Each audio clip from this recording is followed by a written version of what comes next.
이 사람의 기준을 평가하거나 이 학벌로 사람을 판단하는 경우가 종종 있었습니다. 이러한 점들이 과거 신분 차별처럼 기준이 되지 않았었나 하는 아쉬움을 갖습니다. 어떻게 보면 일부 맞다고도 볼 수 있지만 저는 그럼에도 불구하고 색안경을 끼고 바라보는 것은 좋지 않다라고 생각을 합니다. 안녕하세요. 21세기 백정 정백입니다. 지난 시간에 처음으로 퇴사와 관련된 이야기를 했었는데요. 생각보다 많은 분들이 관심을 가져주시고 또 댓글도 달아주셔서 두 번째 이야기도 한번 해볼까 합니다. 제가 퇴사를 하게 된 결정적인 두 번째 이유는요, 이 학벌과 학력이었습니다. 아마 제 영상을 보신 분들은 알겠지만 우선 저는 전문대학교를 나오게 됐고 영업직을 통해서 기획직군, 품질부서, CS, 교육 이렇게 다양한 직무를 돌아다니면서 나름 본사에서도 일을 하게 되고 여러 가지 경험을 했었습니다. 최근에는 이 연예인 채용으로 바뀐 것으로 알고 있는데요. 제가 입사할 당시에는 5급은 고졸, 4급은 초대졸, 그리고 3급은 대졸 이렇게 나누어서 채용을 했었고요. 그 급감마다 연봉이 굉장히 차이가 나서 조금 과장해서 말씀드리면 평생 그 연봉의 갭을 채울 수가 없었습니다. 물론 엄청난 성과를 내서 임원이 된다면 달라질 수도 있습니다. 하지만 심지어 이 과장급 관리자가 되어도 그 연봉의 차이가 엄청 나는 것으로 알고 있습니다. 회사 내에서는 연봉이 각각 다르기 때문에 서로 연봉을 공유하거나 서로 연봉에 대한 이야기를 하진 않지만요. 여러분들이 쉽게 검색할 수 있는 취업 사이트에 보시면 비교적 정확한 연봉을 찾아보실 수 있습니다. 이렇게 설정이 된 이유는 학력 간 이 연봉 베이스가 설정이 되어 있는데요. 이 아무리 진급을 하고 높은 고가를 받게 되더라도 그것을 따라잡기에는 굉장히 어려운 구조로 되어 있습니다. 이 연봉 자체를 물가 상승률에 대해서 계속 곱해지는 개념이고요. 이미 낮은 급수로 책정되어 있는 연봉은 아무리 이제 높은 숫자를 곱해도 그 베이스가 작기 때문에 연봉을 따라가기가 굉장히 어렵습니다. 아이고 4급으로 입사를 했기 때문에 일찍이 그 한계가 있다는 것을 깨닫게 되었습니다. 근데 이 상황이 불합리하다 하기보다는 개인적으로는 조금 내가 이런 평생 한계를 가지고 회사에 다녀야 하나 라는 아쉬움이 있었습니다. 어떻게 보면 더 이상 올라가기가 참 어렵겠구나 이런 생각을 하게 됐었죠. 물론 제가 인사팀은 아니었기 때문에 정확하게 100%다 라고 말씀드리기는 어려울 수 있지만 대개의 경우는 굉장히 희박한 것으로 알고 있고요. 이게 4급 공채뿐만 아니라 현장 직군으로 분류되는 이 서비스를 하시는 분들이거나 아니면 생산을 하시는 분들도 마찬가지로 이 갭이 굉장히 차이가 있어서 근본적으로는 뒤바뀔 수가 없다 이렇게 이야기를 합니다. 하지만 저는 이 상황이 불합리하다라고 느끼지는 않았던 이유는 아무래도 배움의 차이가 있었기 때문에 그 자체로도 충분히 인정을 하고 이해는 할 수 있다고는 생각을 했습니다.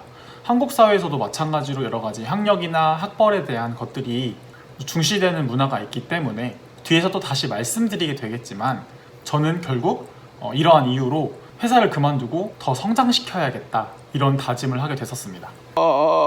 구독. 앞서 그 퇴사를 첫 번째 말씀드렸던 영상에서는 여러 번의 부서 이동과 업무 변경을 통해서 제가 그 누구보다도 정말 회사 생활을 열심히 했다라고 자부할 수 있는데요. 이 초대졸 전형으로 들어와서 연봉이 책정되어 있다 보니까 아무래도 상대적으로 같이 일하는 분들에 비해서 연봉이 이렇게 막 높게 책정이 되진 않았었던 것 같고요. 그리고 사실 3급, 4급, 5급 이렇게 입사를 한다고 하더라도 그 업무량은 크게 차이가 나지 않습니다. 물론 그 안에서 더 인사이트를 주거나 아무래도 더욱 높은 성차를 얻을 수도 있지만 그럼에도 불구하고 저는 그 업무의 갭들이 실제 연봉의 차이까지 이어지는 거에 대해서 생각보다 너무 많은 차이를 가지고 있다 그런 생각을 했었습니다. 그래서 이제 친한 선배는 저비용 고율이다 이런 얘기를 할 정도로 굉장히 열심히 했었지만 생각보다 이제 같이 일하는 분들에 비해서는 조금 적은 연봉을 받지 않았었을까 이런 생각도 했었습니다. 그래도 개인적으로는 이런 학벌이나 학력에 대해서 굉장히 노력을 많이 하고 열심히 공부한 부분이기 때문에 저는 충분히 인정을 합니다. 그럼에도 불구하고 조금 아쉬운 거는 그걸 계속 이겨낼 수 있는 기회가 없다는 거에 대한 한계점이 개인적으로는 성장을 하는 데에서 조금 동기부여가 잘 안 됐던 것 같습니다. 다만 제가 이렇게 부서 이동을 여러 번 했다고 말씀드렸던 것처럼 다양한 부서에서 처음 만나는 선배님들이 굉장히 많았는데 대부분 이제 초반에 하시는 질문들이 어느 학교를 나왔냐 이 이야기를 많이 하시더라고요.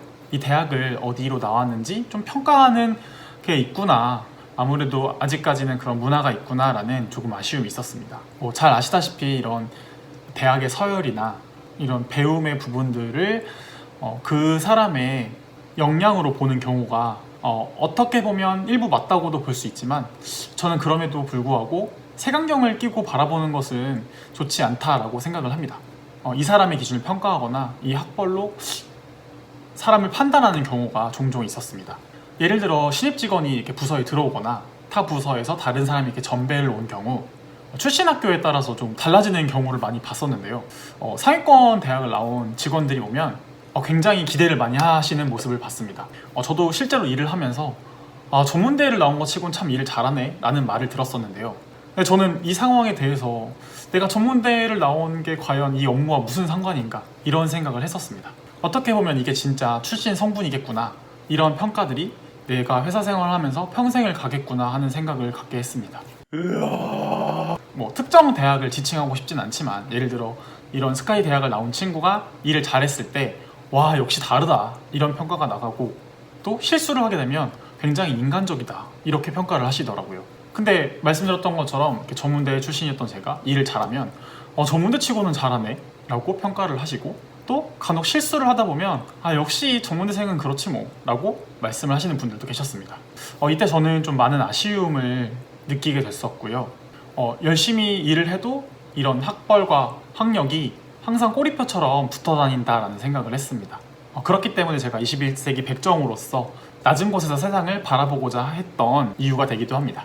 예를 들어 제가 가진 능력이 100이라고 한다면 이미 전문대라는 이유로 50으로밖에 평가를 해주지 않으시더라고요. 이러한 점들이 과거 신분 차별처럼 기준이 되지 않았었나 하는 아쉬움을 갖습니다.